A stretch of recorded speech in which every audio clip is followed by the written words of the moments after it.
Welcome to the Me and Money podcast, where your hosts and certified financial planners, Matt Fizell and Elliott Appel, share their thoughts on hot topics, important concepts, and real-life stories in personal finance.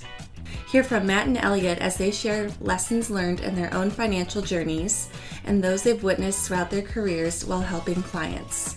Have a question you'd like to hear discussed on a future episode of the podcast? You can reach out to Matt or Elliott or drop your question at the link listed in the show notes. Before we get to the episode, we'd like to remind you that while both Matt and Elliott are financial planners, they are not your financial planner, and this podcast is only intended for educational purposes. For full disclosures, please be sure to listen to the end of the episode or check out the show notes on your favorite podcast platform. Now, on to the show with your hosts, Matt Fizell and Elliott Appel.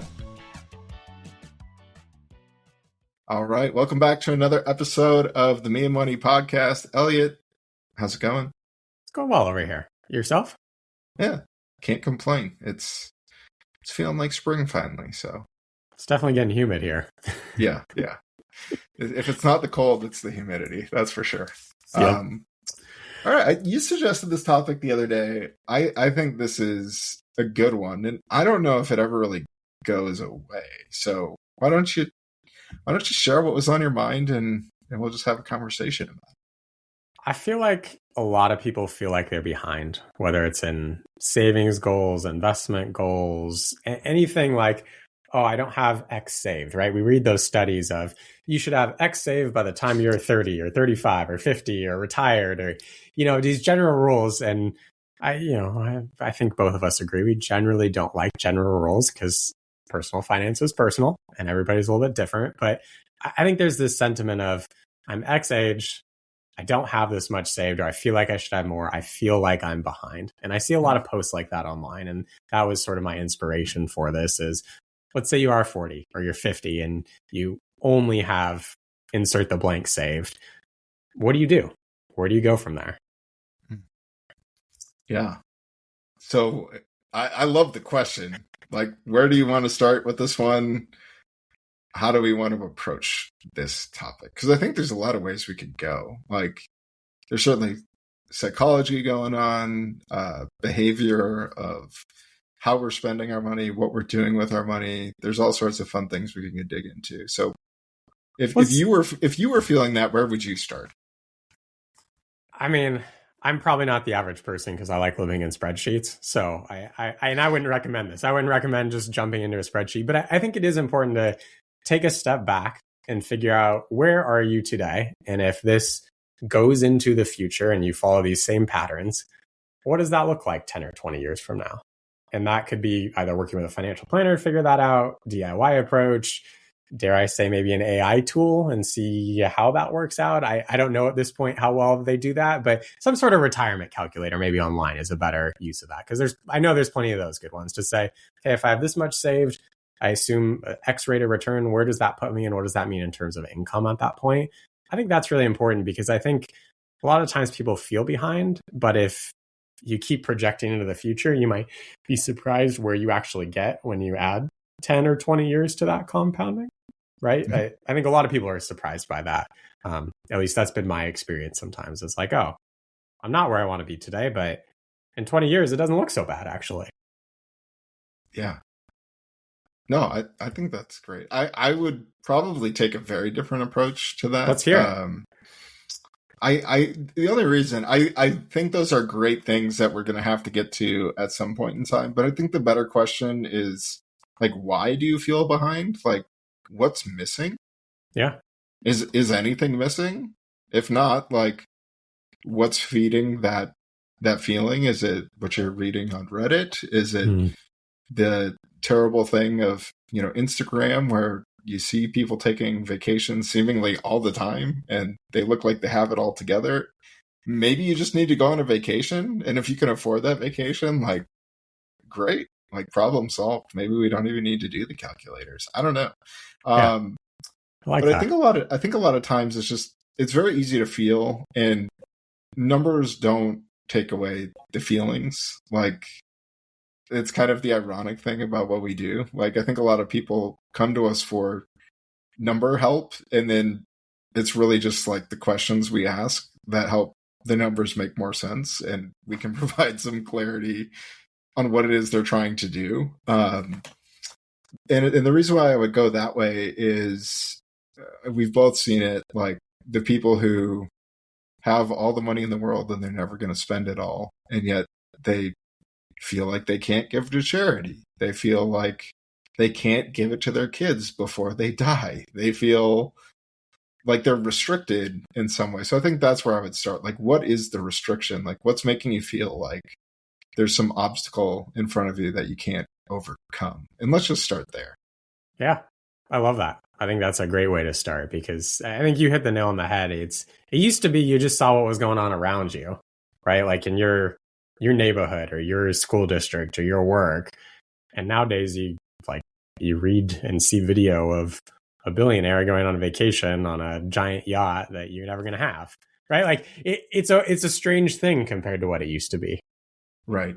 Well, not only that, but if you only check your Instagram a couple times a week or a couple times a month, like I don't use those tools very much, but maybe it just so happens that the 2 times I logged in, I saw my friend Patrick was taking a trip, and it's like, oh geez, is that all Patrick does is like travel? But I when we just used to talk to each other, it's like, oh no, like I saw Patrick in his yard like this whole month, like he hasn't been anywhere. You know what I mean? Yeah, so I think and that's the troubling thing with social media too, is it is very curated, right? Like people aren't showing themselves staying at the office till 10 o'clock, right? And I think that doesn't get views.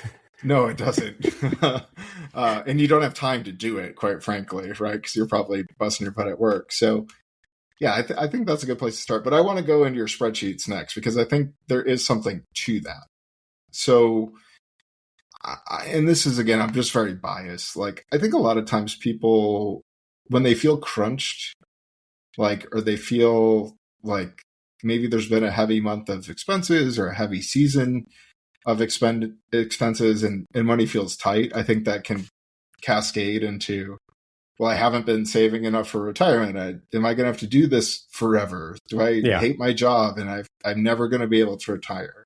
I think a lot of times like those pain points can make it feel like we're not doing anything, but that's not always the case. I'm not going to say it's never the case, because I think there are people who are just not thinking about it. But what would you say about that, just in your experience with either talking to people or working with clients?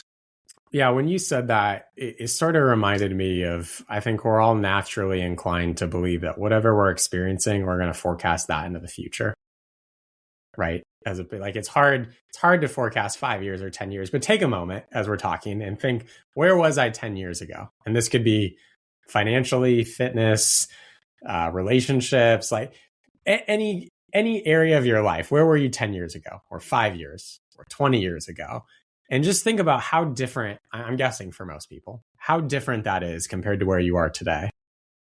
And what are the small actions, because I think that's where I want to focus too, are what are the small changes that you can make that you may not feel day to day, hour to hour, week to week, but you keep doing those over 5 years, 10 years, where does that get you? 20 or 30, depending on the time frame we're talking about.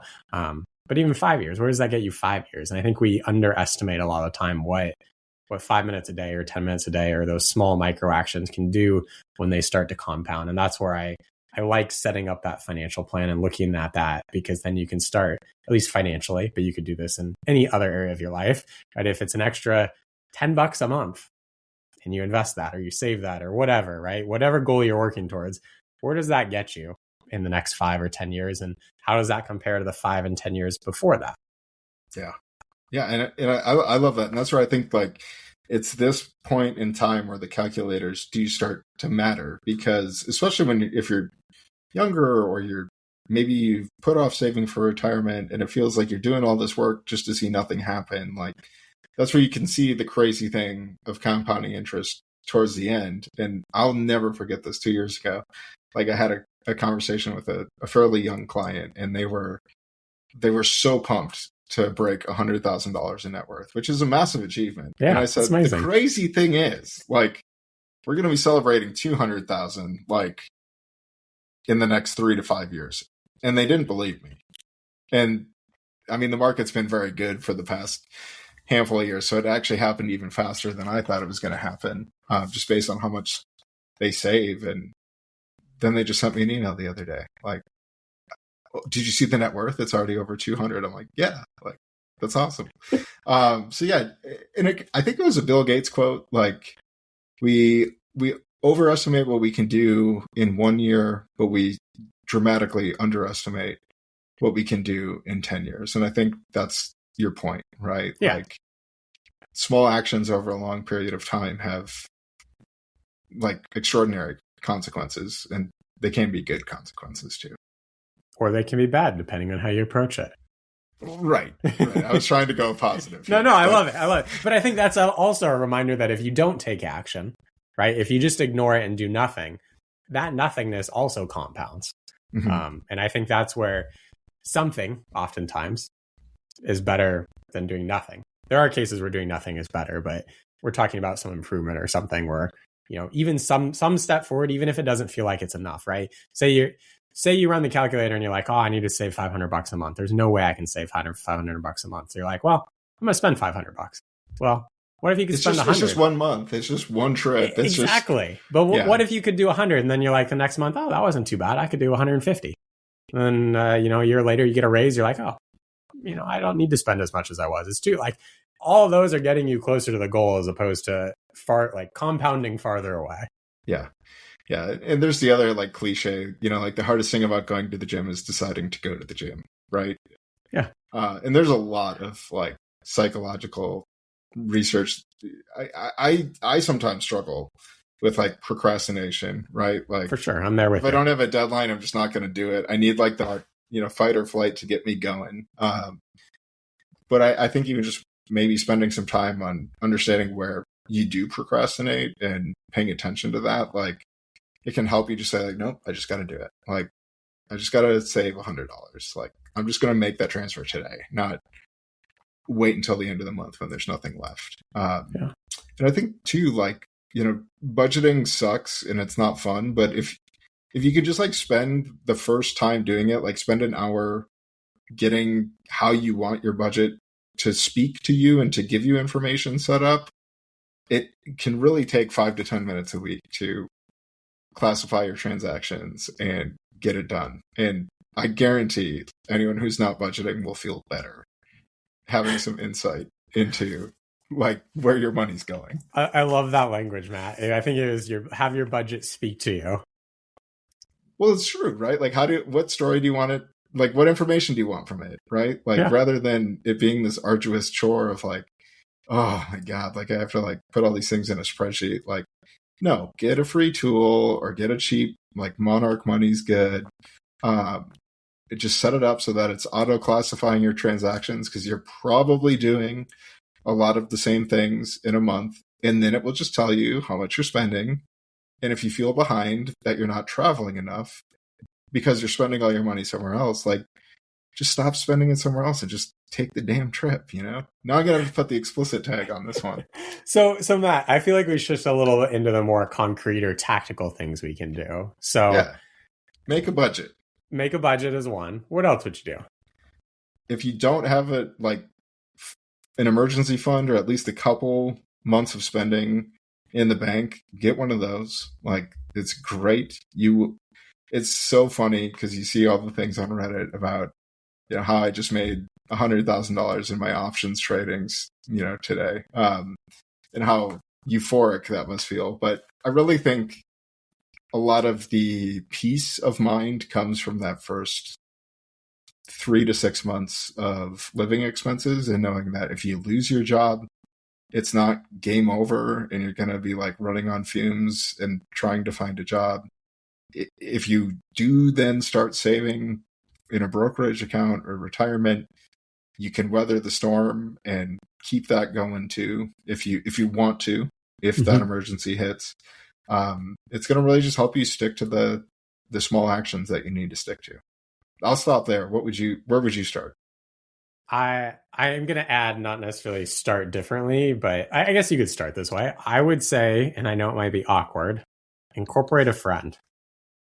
I love that. I wish we had more money conversations around with friends, family, like whoever you want to include in your social circle, because there's that accountability piece and that teamwork and sort of joint achievement that you get to celebrate with someone, right? If I just go do my budget, I mean, maybe I get to celebrate with my spouse and that's great. But at the same time, like, what if we just opened this up and had more honest conversations around money? It's like, hey, I am struggling to save for retirement, or I can't take that vacation. And you start to like have a set date with this friend to work towards that. Like maybe you're categorizing transactions together or something like that. I think that's really powerful, because when you do things by yourself, like you're only accountable to yourself. And sometimes that works for people, but a lot of times that peer pressure, if you will, works pretty darn well.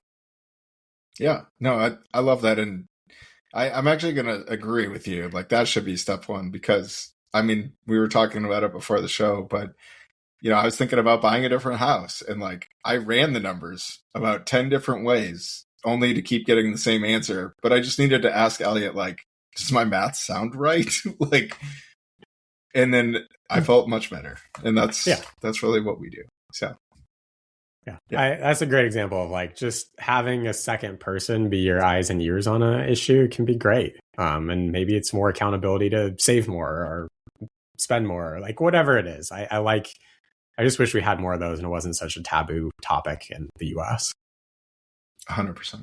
Okay, so we find a friend, make a budget, build an emergency fund if you don't have one, then what?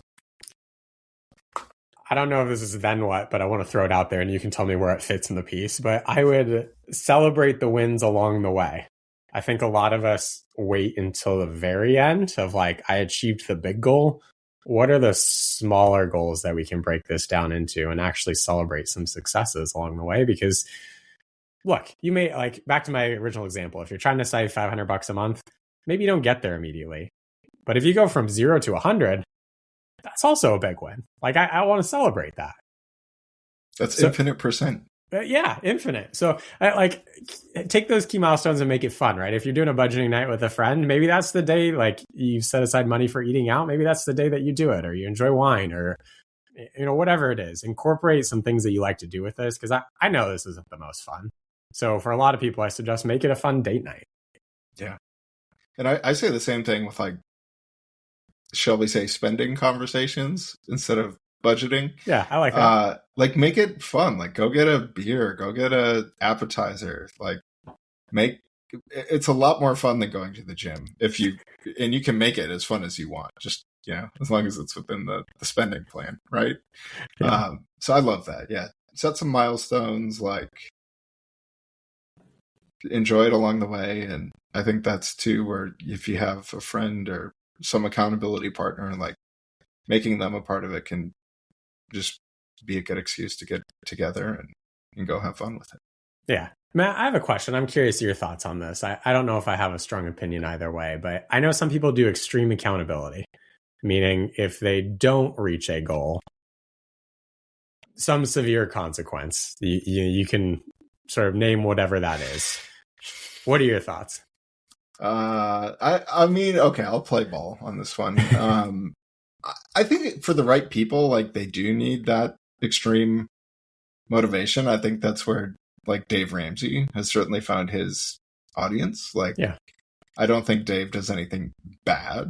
Do I think he does it the way I would do it, or is he kind in how he does it? My answer would be probably not.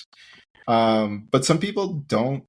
I don't know. I just kind of think back to sports, like, or even the mentors I've had in the past. Like, I'm not a very confrontational person, but I do work best with someone who's going to give me very direct feedback. I don't want to be like, oh, it's okay, you'll get them next time. Like, no, like, you messed up. Like, what are you going to do to fix it? Like, that's the kind of feedback I need. So I think just understanding, like, what your personality style is, or looking back on, like, who's been able to successfully motivate you in life, like, that could be a good indication of, if I don't hit this goal, I have to do 100 push-ups, or, the groups where if I don't do whatever, I have to send you $100 check or whatever. Like, it's fine. It works for some people, but I don't think some people like the carrot better than the stick, and some people need the stick, not the carrot.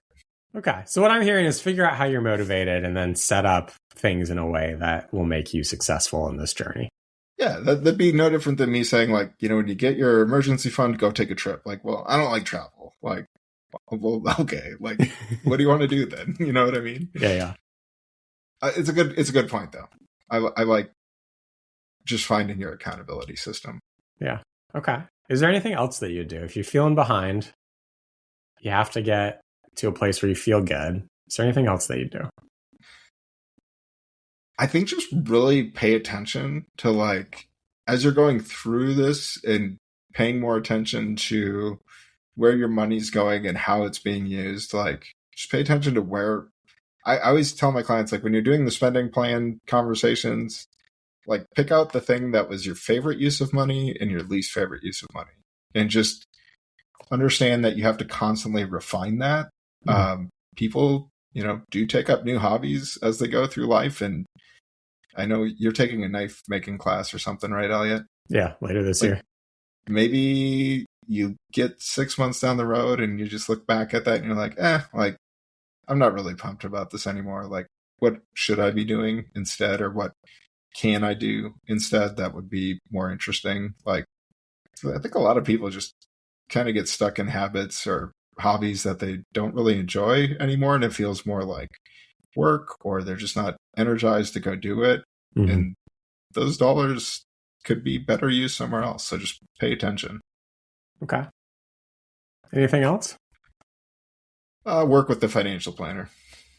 I mean, we don't do too many plugs on this show, but I couldn't tell you, like, how many times over the years of having the firm where it's just like, my clients really do appreciate when I just say, like, that doesn't sound like you. Like, are you sure you want to do that? Mm-hmm. Because I'm hearing this and I'm hearing this thing too. Like, which one is it? And ultimately, as the world changes around you, like, your plans are going to change. What you need to do to make your plan work is going to change. And I just go back to our conversation about the house. Like, I do this for a living. My numbers were accurate as could be, but I still needed someone to tell me it was okay. And if that's what you need, that's what you need. And you need to pay someone to help you through that and monitor and be your second set of eyes and ears, because I can't see my own blind spots, and none of us can. Yeah, that's a good point. I think you're also hitting on a topic, but not saying it directly, about having someone help you figure out what's important and aligning your money with that. And as it changes, is it still important, or have things changed? And how am I going to spend it going forward? Yeah. And just asking, like, are you sure you want to do that? Like, it's, sometimes a question as simple as I can be like, oh, no, like, I like the idea of that, but I don't want to do that. Yeah. We all have ideas, right? Yeah. And whether they're what we really want to do, or it's because we're seeing someone else doing it, it looks fun. Yeah. Who knows? Yeah. Or, and I guess I do have a story on that. It was actually another financial planner. He wanted to buy a car, like an expensive car. He's not really that kind of person. I'm just like, really? Like, are you sure you want to do that? And he's like, I feel guilty doing it, but I still want the car. And I said, well, okay, like, is there like a middle ground here? Like, could you go rent that car for 2 weeks? Like, I know it's going to be insanely expensive. It's going to be way more than the car payment, but can you just go do that instead and see if you actually want the car? And he did it. And the conclusion he came to at the end was he didn't want the car. He's like, it was really cool. Like, I'm glad I rented it. Like, it was fun for a week, but then it just kind of felt the same. And so now I don't need to buy the car. Right. So I think that's something too, but that's more of a fulfillment question. And that kind of goes back to where I started. Like, why do you feel like you're behind? And I'm willing to bet that a fair amount of people who say that, like, maybe they just want to be on the other, like, in a new chapter of life. Like, maybe they just need to make a career change and go do something that they enjoy and can see themselves doing for, a long, long time, versus, oh my gosh, like, I am not going to be able to retire in 5 years because I hate this job. Yeah. So I don't know. It's interesting. Everyone's different, and I think there's a lot of psychology that goes into it too. For sure. And I like that you brought that up and gave a perfect example of sometimes it's good to test these things and see, is this a long-term decision that I want to make, or maybe a short-term decision to try it out's okay. And that gives me the information I need. Yeah. And that's the fun part about money. Like, it is the expression of who you are, right? And you just have to make it work for you. Yeah. I think that's a perfect place to wrap up. All right. Well, it's good to see you, Elliott. We'll pick up in the next one. Sounds good.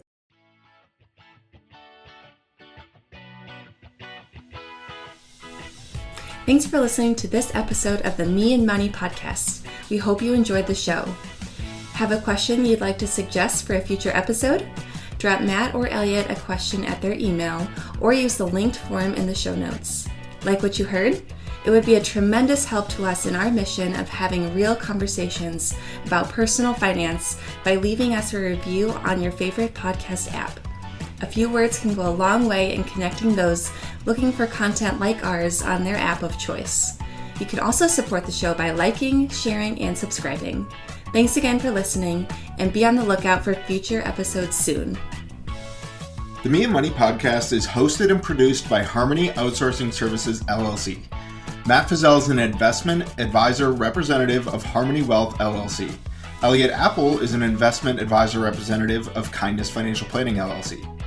However, the views and opinions expressed by Matt and Elliott in this podcast are not intended as individualized investment advice on behalf of Harmony or Kindness, or as tax, accounting, or legal advice. Although we gather information from sources that we deem to be reliable, we cannot guarantee the accuracy, timeliness, or completeness of any information prepared by any unaffiliated third party. When specific investments or types of investments are mentioned, such mention is not intended to be a recommendation or endorsement to buy or sell the specific investment. Harmony is a registered investment advisor authorized to do business in the states of Wisconsin and Texas and other jurisdictions where exempted. Kindness is a registered investment advisor authorized to do business in Wisconsin and Washington and in other jurisdictions where exempted. Registration as a registered investment advisor does not imply a certain level of skill or training. This website contains links to the Harmony and Kindness websites that provide general information about the advisory services offered by Harmony and Kindness. These links are provided as a convenience only. Harmony and Kindness can only provide individualized services after you sign an agreement and receive required disclosures. Users of this website may, but are not required to, engage the services of Harmony or Kindness for advisory services. Please remember that all investments involve varying degrees of risk, and the future performance of any specific investment or investment strategy is not guaranteed to be profitable or equal to any historical performances. As a final note, we'd encourage you to reach out to your financial professionals before implementing any of the strategies or concepts discussed in this podcast. Thanks again, and we'll see you next time.